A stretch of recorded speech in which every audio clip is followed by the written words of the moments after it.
시청자 여러분 안녕하십니까? 증시 오늘과 내일 시작해 보겠습니다. 한 주의 마무리 금요일장이고요. 오늘 양시장은 오후에도 빨간불을 계속 유지하고 있습니다. 제가 어제도 말씀드렸는데요. 계속 코스피 시장 안에서 기관 투자자들의 매수가 들어오고 있다. 이게 눈에 띈다라고 전해드렸어요. 오늘도 기관이 코스피 시장에서 한 5,500억 원 가깝게 순매수 보여주고 있고 금융투자 그리고 연기금 쪽에서의 매수가 좀 눈에 띄고 있습니다. 외국인도 1,573억 원의 매수 우위를 연출하고 있고요. 반대로 개인 투자자들은 7,000억 원 넘게 파는 오늘 시장. 과연 전체적인 시장의 흐름은 어떤지 2시간 동안 저희와 함께 보시기 바라겠고요. 여러분들이 갖고 있는 종목 상담도 도와드리겠습니다. 샵 2034 주식 콜센터 열려 있고 갖고 있는 종목명, 매수가, 또 고민 사연 보내주시면 저희가 방송 중에 1대1로 실시간으로 상담 도와드리도록 할게요. 많은 참여 부탁드리겠습니다. 현재 시간 1시 31분 지나고 있고요. 금요일장 기분 좋게 출발해 보도록 하죠. 2시 30분 상황실 이건희 차장과 함께하겠습니다. 어서 오세요. 네, 안녕하세요. 네, 안녕하세요. 오늘 시장에서 긴급 진단으로 봐야 될 것 무엇이 있을까요? 첫 번째는 요즘 계속 인플레이션 이야기가 있으니까 그와 관련된 종목을 볼게요. 세아베스틸로 꼽아봤고요. 철강값이 계속 오르면서 좀 철강주들이 위에서 쉬었다가 다시 오늘 급등세를 보여주고 있습니다. 그러니까 기간 조정, 단기 조정이 끝났다라고 봐야 되는 건지 오늘 철강주들의 흐름 어떻게 보세요? 일단 이거 관점에 따라 좀 틀릴 것 같은데. 네. 예, 물론 이제 PBR이라든지 이런 여러 가지를 보면 여전히 주가는 좀 싼 편이고, 사실은 밸류에이션 측면에서 좀 그런데 네. 단기적으로는 지금 세아베스틸이 너무 혼자 좋아서 올라가는 게 아니라 철강주들이 같이 움직이고 있죠. 네, 맞아요. 근데 거의 낙폭만 좀 차이가 있을 뿐이지 흐름은 거의 똑같이 움직이는 상황이고. 오늘 이제 철강주들이 반등했는데 그 중에 이제 세아베스틸이 가장 좀 많이 오르는 거는 그나마 이제 밸류에이션 때문에 그런 것 같고요. 미 옐런 재무장관의 발언 때문이라고 보시는 게 맞는데 현재 인플레이션이 일시적으로 지금 높게 나와서 일시적으로 올랐다가 빠질 것 같지만 연말까지 보면 계속 꾸준히 인플레이션은 갈 거다, 올라갈 거다. 이런 얘기를 했는데 이게 무슨 말인가 사람들이 그죠? 한번 쳤다가 네. 가라앉았다 다시 치겠다, 튈 수 있다 이렇게 얘기를 한 것 같아요. 그런 것들 때문에 그러면 인플레이션 관련주로 엮여 있는 원자재 관련주들이 다시 좀 올라오는 모습이고 구리나 철강석 가격이 조금 반등을 보이고 있는 상황이어서 일단 그런 이유로 오늘 좀 반등을 하는 것 같습니다. 올해 말까지 본다면은 계속해서 이러한 인플레이션에 대한 이야기는 우리 시장에 영향을 미칠 것으로 보여지는데 말씀하신 것처럼 오늘은 세아베스틸만 오른 게 아니라 철강주들이 전체적으로 반등이 나왔잖아요. 그럼 그 안에서 세아베스틸에 대해서는 어떻게 보시는지 최근에 반덤핑 관세 이야기 나오면서 직격탄이 받기도 했거든요. 일단 철강주들은 항상 보면 반덤핑 관세 이런 것들부터 시작해서 네. 그다음에 중국의 이제 과잉 생산 이슈 이런 것들이 여전히 항상 악재로 작용할 수 있는 업체들이라고 보시면 되는데 그래도 이제 세아베스트 같은 경우 특수광 전문 업체고 이미 또 이제 미국 쪽에 많이 진출해 있어서 미국 인프라 투자 이쪽에 좀 수혜가 되지 않겠냐라고 보는 측면이 많고요. 단순히 세아베스틸이 지금 실적이 엄청 좋아지고 있긴 하지만 2분기, 3분기에도 계속 지속적으로 좋아질 건지는 좀 지켜봐야 되겠지만 여전히 미국의 인프라 투자가 좀 확대되고 본격적으로 된다라고 하면 실제로 실적이 올라오면 다시 한번 랠리는 보일 수 있는데 보통 이렇게 급등한 종목들 같은 경우는 위에서 좀 예전에 그 2차 전지 관련주들을 생각해 보시면 비슷할 것 같습니다. 그러니까 좀 올라왔다가 네. 옆으로 좀 계속 횡보하면서 박스권을 좀 오랜 기간 동안 또 생각보다 유지할 수도 있고 그리고 이제 숫자가 좀 보인다든지 뭔가 모멘텀이 생길 때 그 박스권을 뚫지 않겠나 이렇게 생각하고 있습니다. 네, 그럼 세아베스틸 현재 가격에서는 어떻게 해야 될지 이 반등이 시작되면서 전고점까지 가질 수 있을까요? 우린 여기서 어떤 전략을 세워볼까요? 저는 한 3만 원 이하면 사고 3만 5천 원 넘어가면 파는 전략이 맞을 것 같고요. 그래서 네. 한 3만 5천 원 정도로 단기로 보시는 게 맞을 것 같습니다. 그러니까 전고점 부근인 35,000원 정도에서는 우리 이건희 사장님이랑 매도하겠다라고 의견 주셨습니다. 세아베스틸 그리고 오늘 철강주 흐름 좋고요. 이어서 두 번째는 한번 풍산으로 볼게요. 철강 가격만 오르는 게 아니라 구리 가격도 상승하고 요즘 곡물가 이런 원자재가 이야기에 다 나오고 있잖아요. 이 구리 가격 흐름을 예의주시해 봐야 된다. 구리, 니켈 이런 가격의 추이는 최근에 어땠습니까? 일단 원자재 가격들 다 한참 올라가다가 사실은 최근 들어서는 좀 꺾였죠. 살짝. 네. 네, 한 길게는 2달, 짧게는 한 몇 주 정도 지금 쉬고 있는 상황인데 구리 가격 같은 경우는 어제 이제 지금 반등을 좀 보이고 있고요. 그 문과는 다르게 이제 산업재에 쓰이는 구리가 이제 가장 많이 올라가고 있는 모습인데 그 외에도 니켈도 많이 올라오고 있고요. 네. 뭐 팔라디움 이런 것도 많이 올라오고 있는데 일단은 원자재 가격 최근 조정받고 다시 반등 중이다 보니까 가격이 원자재 가격과 같이 연동해서 좀 관련주들이 움직인다라고 보시는 게 맞을 것 같습니다.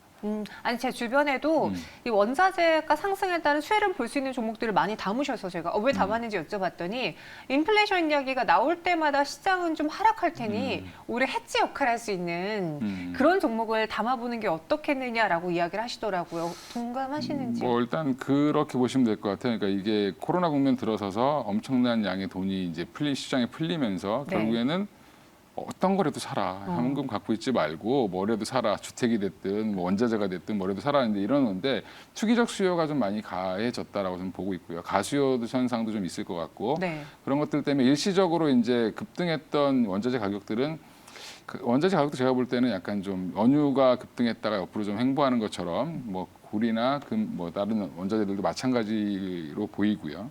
그래서 저는 뭐 그렇게 아직 계속 고고할 수는 없다라고 보고는 있습니다. 대표적인 원자재주는 무엇이 있죠? 뭐 철강주가 가장 대표적이 아까 말씀드린 것 같고요. 그다음에 비철금속 관련 주식들, 그다음에 뭐 석유화학 관련된 종목들도 원자재 소재로 들어가기 때문에 그렇죠. 예, 주로 이제 이제 원유 관련된 종목들은 없지만 석유화학 관련된 종목들은 있죠. 그래서 석유화학이라든지 정유 쪽 관련된 종목들을 이렇게 보시면 될 것 같습니다. 비철금속으로 하면은 이제 풍산을 또 우리가 체크해 볼 수 있잖아요. 현재는 4.09% 오름세를 연출하고 있고요. 풍산의 주가도 약간 철강주랑 비슷하게 쭉 오르다가 5월 들어서는 살짝 조정을 받았어요. 여기서 투자자분들은 물량을 더 늘려볼까요? 아니면 조금 반등하면 아까 말한 것처럼 정고점 부근에서 매도할까요? 일단 제가 풍산 연봉 한번 보여드릴게요. 연봉. 예.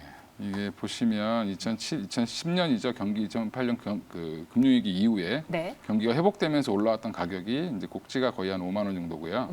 그리고 지금 2017년도에 한참 좋았을 때, 예, 그때도 이 마찬가지로 중국이라든지 이런 쪽 좋으면서 또 올라온 게 또 이 가격입니다. 결국에는 이 가격을 좀 넘어가긴 좀 어려울 것 그래 같고요. 보이네요. 예, 제가 네. 볼 땐 그래서 한 4만 5천 원 정도를 목표가를 잡으시는 게 단기적으로는 맞을 것 같습니다. 풍산의 연봉 차트 한번 확인해 봤는데요. 계속해서 천장이 좀 걸리는 네. 모습이 보였기 때문에 일단 우리도 4만 5천 원의 목표 주가를 보고 가져가자라고 이야기해 주셨습니다. 이렇게 계속해서 오르는 원자재과 관련주 두 종목 알아봤고요. 또 다른 특징주 세 번째 상황실로 넘어가 볼게요.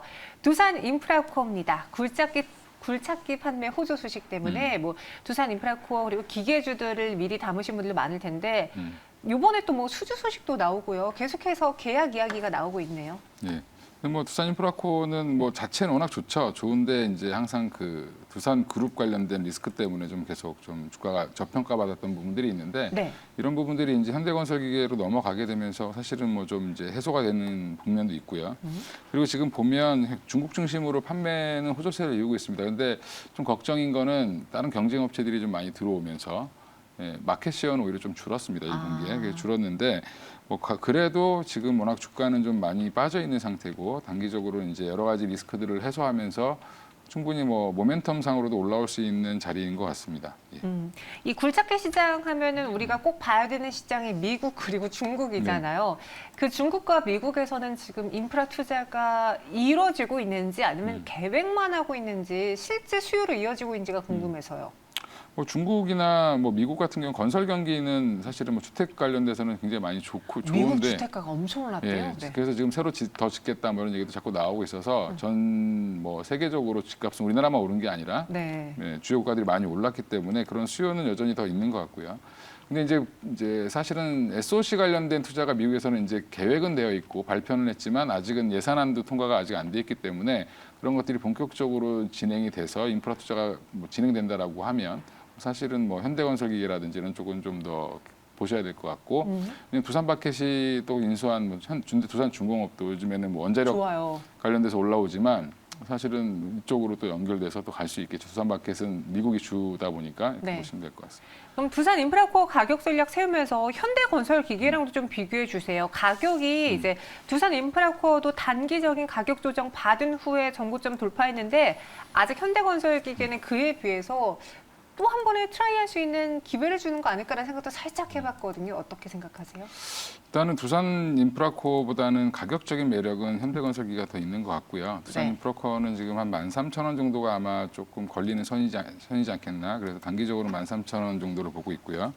현대건설기계는 오히려 조금 더 업사이드가 더 클 걸로 예상을 하고 있습니다. 그래서 주봉상으로 보시더라도 한 6만 원대 후반까지는 충분히 올라갈 수 있지 않나 이렇게 보고 있습니다. 두산 인프라코어는 13,000원의 목표 주가 제시해드렸고요.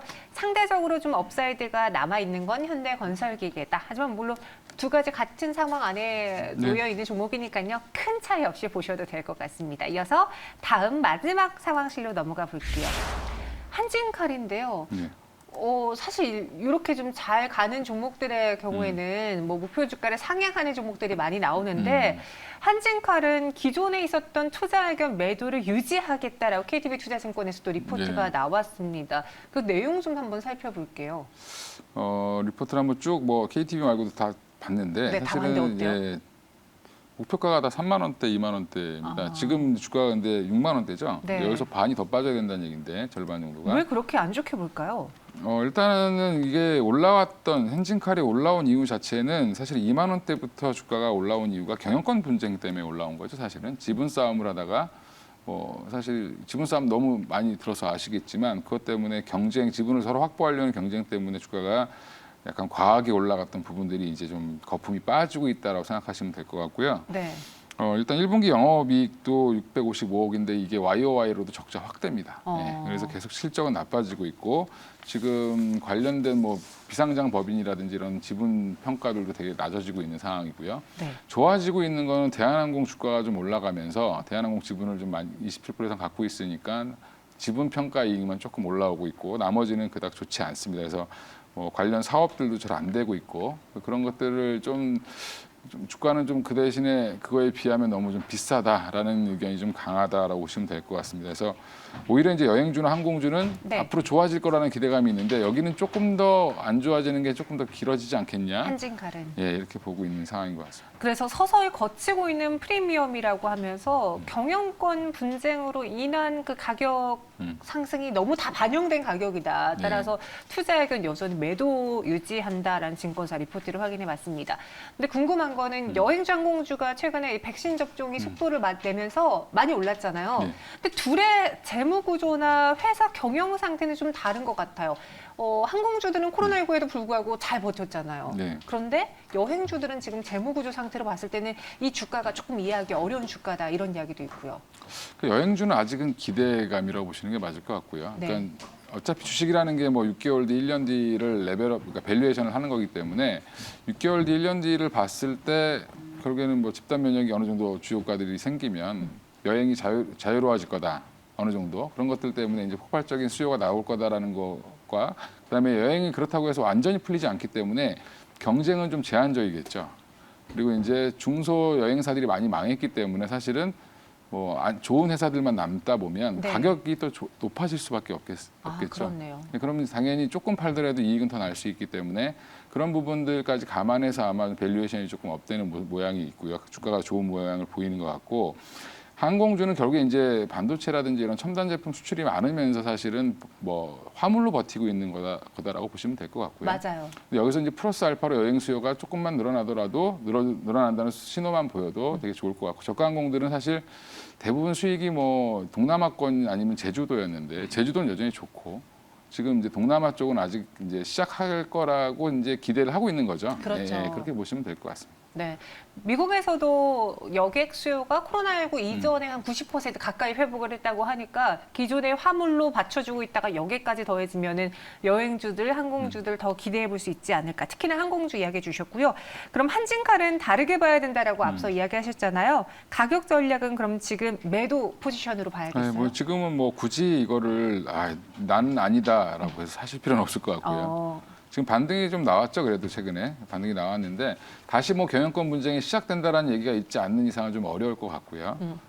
반등시마다 좀 매도 전략 취하시는 게 맞을 것 같고 지금 한 6만 원대면 기존에 조금 물리셨더라도 좀 빠져나와서 비중을 좀 줄이실 필요가 있지 않나. 그래서 반등시마다 매도 전략 취하시는 게 맞을 것 같습니다. 한진칼보다는 차라리 다른 항공주를 보는 게. 뭐 차라리 대한항공을 사시는 게 맞을 것 같습니다. 네, 알겠습니다. 한진칼을 생각하셨던 분들 한번 투자 전략 참고해 보시기 바랄게요. 이건희 차장과 함께했습니다. 오늘 말씀 고맙습니다. 예, 감사합니다.